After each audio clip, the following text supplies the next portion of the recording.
यदि हम विभिन्न संस्कृतियों के इतिहास पर दृष्टिपात करते हैं, विश्व के इतिहास को देखते हैं या भारत के इतिहास को देखते हैं, तो उनका पतन इसलिए हुआ कि या वहाँ के राजा ज़्यादा ऐशी में डूब गए, विलास में डूब गए, या वो तकनीक में पीछे रह गए, या उन्होंने अपनी सेना पर ध्यान नहीं दिया।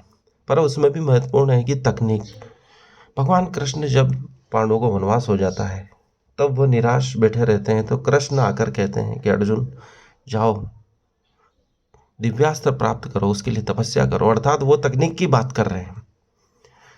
महाभारत के युद्ध में भी तकनीक के द्वारा ही इतने विराट युद्ध को जीता गया था, क्योंकि कौरवों की सेना बहुत बड़ी थी, अक्षौणी सेना थी, और उसके मुकाबले में पांडवों की सेना बहुत ही छोटी थी। लेकिन कृष्ण की चतुराई थी कि उन्होंने पांडवों को तकनीक में बहुत आगे कर दिया था।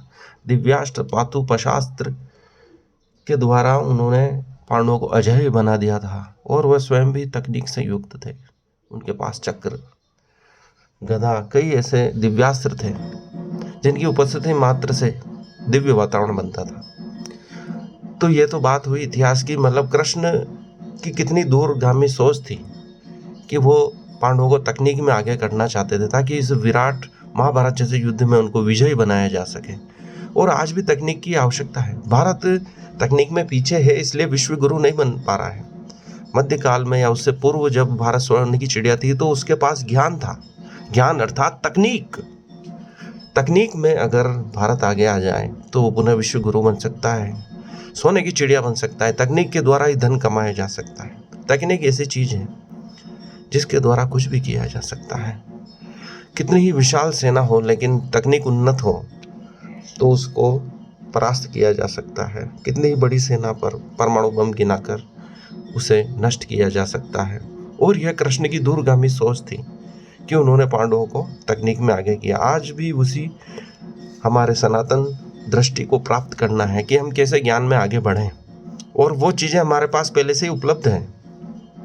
हमारे वेद शास्त्रों में वो सब तकनीकी ज्ञान, भारद्वाज ऋषि रचित विमान शास्त्र में वो ज्ञान भरा पड़ा है, जिसमें हम विभिन्न प्रकार की तकनीकों का इस्तेमाल कर सकते हैं। उस समय 3 तरह के वैदिक गणित का उपयोग होता था, जो खगोलीय शास्त्र के अलग थी, सामान्य ज्ञान के लिए अलग थी, और ज्ञान प्राप्ति के लिए अलग थी।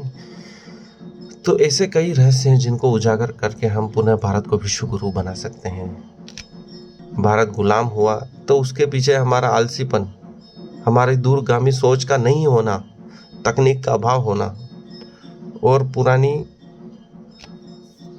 चीज़ों को याद करते हुए भविष्य की ओर नहीं देखना, या वर्तमान की ओर नहीं देखना, जिसके कारण हमारा पतन हुआ। इतने वर्षों तक गुलाम रहे। बाकी कोई देश इतने वर्षों तक गुलाम नहीं रहा, परंतु हमने अवतारवाद की धारणा को माना है कि कोई अवतार आएगा और हमें इन चीज़ों से मुक्ति दिलाएगा। भगवान महाभारत काल में भी अवतार तो आए, लेकिन उन्होंने अर्जुन के माध्यम से ही महाभारत के युद्ध को जीता था। तो उन्होंने स्पष्ट कर दिया था कि हर मनुष्य को स्वयं का अवतार बनना होगा और विजय प्राप्त करनी होगी। तो हम फिर किस अवतार की बाट जो रहे हैं, इंतजार कर रहे हैं? आगे बढ़ें और विजय प्राप्त करें। आप ही अवतार हो। 36 करोड़ देवता का तात्पर्य यह है कि उस समय 36 करोड़ भारत में लोग रहते थे, वे सभी देवता थे, सभी ने अपना उद्धार किया। परमात्मा भी उसी की मदद करता है जो स्वयं की मदद करता है। आओ भारत को आगे बढ़ाएं, तकनीक में आगे बढ़ाएं, ज्ञान प्राप्त करें, पुनः इसे विश्व गुरु बनाएं। धन्यवाद। आज के लिए इतना ही।